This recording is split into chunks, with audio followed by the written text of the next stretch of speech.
Dağdan altın çıkarana, siyanüre batırana, kasasına götürene, hepsinden lanet olsun.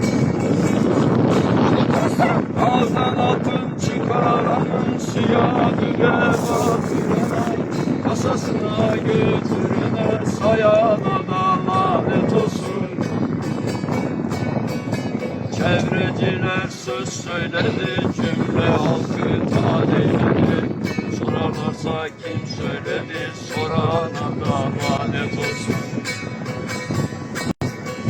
Çevreciler söz söyledi,